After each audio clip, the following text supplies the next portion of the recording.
Hello, BookTube, and welcome to Booking Through Life. This is Mary, and today we are discussing our first week of Jane Austen July and how we got along with it, what we accomplished, what we started, what we're in the midst of. And so let's chat. In the comments down below, tell me how your first week is going. Maybe you're doing Jane Austen light, and so maybe you haven't even started any JA yet. But I'd love to hear what you are reading and what you are doing. So leave some comments down below and we'll chat. So for me, I started out my July with Sense and Sensibility. That's the read-along that Katie from Books and Things, Marissa from Blatantly Bookish, and Claudia at Spinster's Library had determined that was going to be the group read-along. One of three group read-alongs this Jane Austen July. There is a schedule for the read-along. I didn't keep to the schedule. I just wanted to read straight through it whenever I had a chance so that I could keep moving and keep my TBR, try to get to all of my TBR. And so I always talk about these editions. I have this one in Pride and Prejudice. There's also Emma. It's the Marjolaine illustrations by Marjolaine Baston.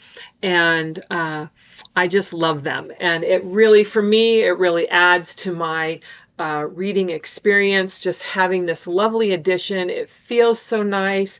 The pages feel nice, and there are awesome accoutrements inside. We have Marianne's letter from Willoughby, which also contains Marianne's letters to Willoughby. There's a map of London. There's the world of Sense and Sensibility. It kind of just tells you it looks like a family tree, but it's really just a who's who of characters. There's several postcards, if I can find one. There we go. So cool. And just really very, very beautiful illustrations all throughout the book. So it's really a beautiful book to read. In addition to reading that edition, when I was traveling around, I put this in my purse. And this is the Barnes & Noble's Collector's Library, little tiny book. And that, I enjoyed this just as much. It has some cute little illustrations as well.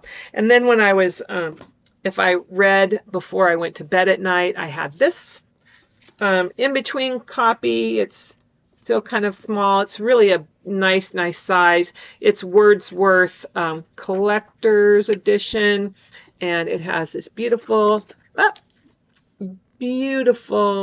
illustrations on the cover.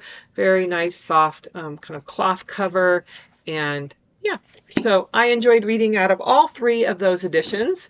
And I just enjoyed the fact that I decided to read out of three different editions. As far as the book itself goes, I give it a 5 stars. I rank it, for me, I'm going to say it's a 3-way tie for 4th. Sense and Sensibility, Emma, and Mansfield Park, for me, all tie for 4th. Maybe Mansfield Park is just a little bit, wins a little bit above Sense and Sensibility and Emma. But typically in the past, I've had Sense and Sensibility at the bottom of my list, my least favorite Jane Austen, even though I still give it a 5.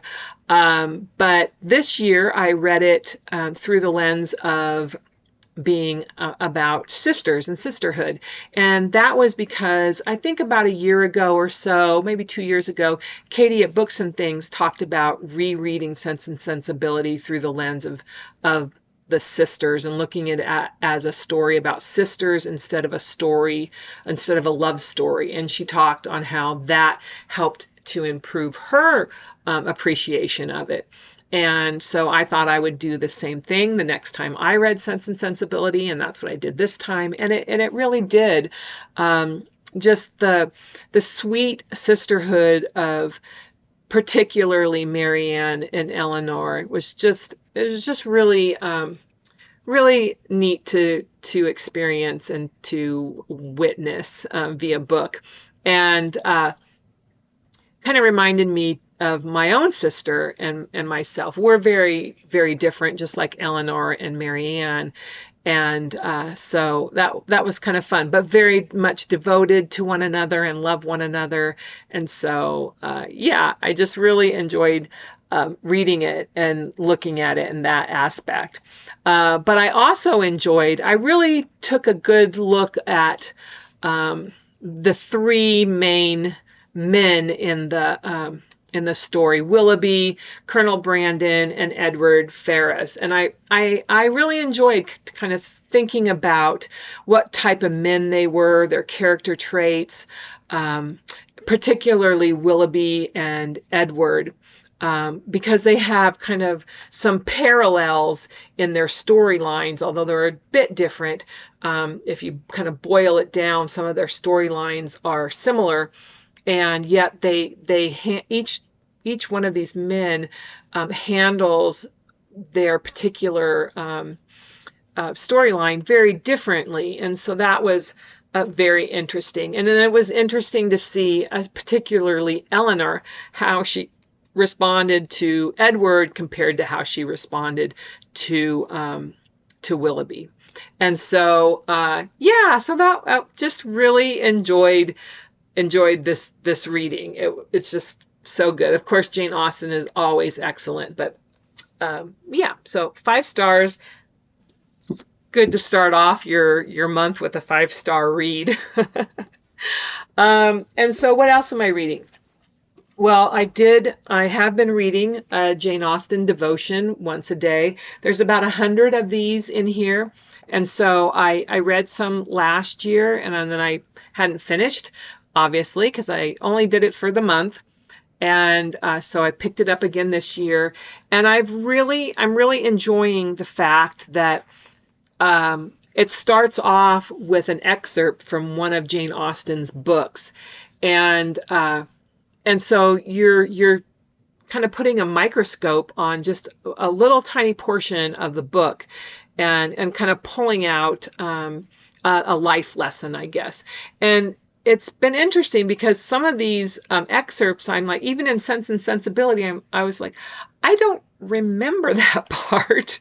So it's good to really hone in on a little portion of the book, and then kind of have a little lesson, a little life lesson, or a little reflection that really makes you introspective into your own life. And so I've really enjoyed that. And this has been fun again this year. And so I should have enough that I can do it again next year too. So I'm looking forward to that, to now and later.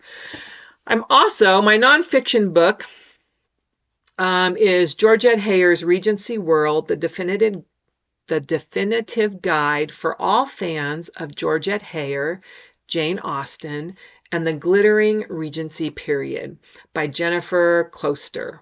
I'm sure I'm not saying that right, but there it is. And this nonfiction book is very easy to read. It's not an academic book. And let me read this little portion of the introduction. The entries selected for this book are drawn from the history in Georgette Heyer's 26 Regency novels. For many years, these books have beguiled my leisure hours, affording me enormous pleasure, but also giving me a great deal of useful information about the English Regency period. I hadn't known just how much accurate and factual information there was in the novels until I came to research and write this book. And although I'd always been under the impression that Heyer was meticulous in her communication of the period, I hadn't appreciated the scope of her research, nor the degree to which she immersed herself in the Regency era. So Jennifer takes the 26 books and pulls out different facts and different things about the Regency era, and then kind of puts them together in different chapters, different headings, and she uses the characters and the places as examples in the book. So she talks about this. The first chapter, which I read, was the social ladder. And so, like I said, she'll use different people. This is King George III, to give examples as to, who was what in the rank of class.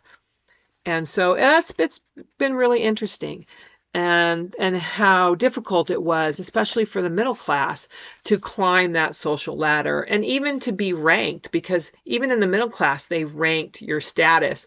And so oftentimes it was determined by how many servants you had, how lavish your home was, different things like that would put you in that pecking order. Then she talks about at home in town and country. And so here's some townhouses in London. Here's a cutaway so you can see inside. And she might talk about how many rooms there are, where was a good place to live, and other things. So yeah, I'm not sure what all the different chapters will be, but I'm very much looking forward to continuing on with this. It has already given me a greater understanding and enhances my reading of books in this era. So those are the books that I've read. Oh, after I finished Sense and Sensibility, I did start my first retelling, which is The Perils of Lady Catherine de Bourgh by Claudia Gray. And this is the third book, just came out in June. The third book in the Mr. Darcy and Miss Tilney mystery series. And when it says a Mr. Darcy, it's Mr. Jonathan Darcy, who in Claudia Gray's Jane Austen world, Elizabeth and Darcy had a son, an older son named Jonathan, and he has met the Tilney's daughter, Henry and Catherine Tilney's daughter, Juliet, and they have become amateur sleuths. And so Lady Catherine, in this book, Lady Catherine has had 3 attempts of murder on her life, and she knows that her grandnephew has solved some murders. So she sends letters to both he and Juliet Tilney to see if they will come to Rosings to discover who's trying to murder her before she actually gets murdered. So the setting is Rosings Park. There's a lot going on with all the different people at Rosings. And so we shall see what happens. So far, I'm really enjoying it.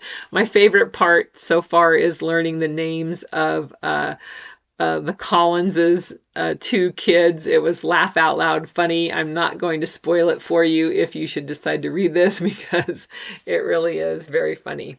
And so I'll be finishing this soon. And so we're off to a good start with that. Now in June, I don't know if I talked about this in my last video, but in June I started Jane Austen July, which is what I always do, because I always have more to read than I can in July. And so, I got an itch. So I started off reading The Matters at Mansfield, or The Crawford Affair, a Mr. and Mrs. Darcy mystery, and this is by Carrie Bebris. And Mr. and Mrs. Darcy are, in fact, Elizabeth and Darcy. And I think this is the 4th book in this series. It's the 3rd or 4th book. And I'm really enjoying this series. It's kind of a cozy-esque mystery series, and Mr. and Mrs. Darcy get thrown into these situations where they need to solve some mysteries. And this one here too involves Lady Catherine and Anne de Bourgh, and it was quite fun. I really enjoyed this. I gave this a 3.5 stars. I will continue to read this series. I do recommend this series. It's fun. I also read my Georgette Heyer. I have 4 Georgette Heyer books. I've read 2 so far. And this one is The Tollgate. I give this a 3-star. Georgette Heyer for me isn't a home run. She's okay. I enjoy her books, but they're just not sophisticated enough, I guess, for me. I'm not quite sure. Not that I myself am terribly sophisticated, but I guess my reading style is a little bit more sophisticated than this. And it's about Captain John Staples. He's back from the battlefront. He's bored. He's on his way to go visit some friends, and he comes across this toll gate, and the toll master, I don't know what you would call them, he is absent, and in his place is his young son, who is very afraid and feels like his father should have returned already. And so Captain John loves intrigue, he loves adventure, and so he decides to stay on and help this young boy find his father and figure out what's going on and help the young boy not to be afraid. While he's taking tolls, while Captain John is taking tolls, none other than Lady Nell Stornoway comes through, and immediately upon seeing her, Captain John is captivated and has fallen in love. And turns out that there's something nefarious going on at Lady Nell's, at her estate, which once her grandfather dies, she could very much end up being without a home. So Captain John is on it and figuring out what's going on. It's very much romance light. It's like that. I just told you basically all the romance that there is. There may be just a little bit more sprinkled in here and there, but it's a mystery.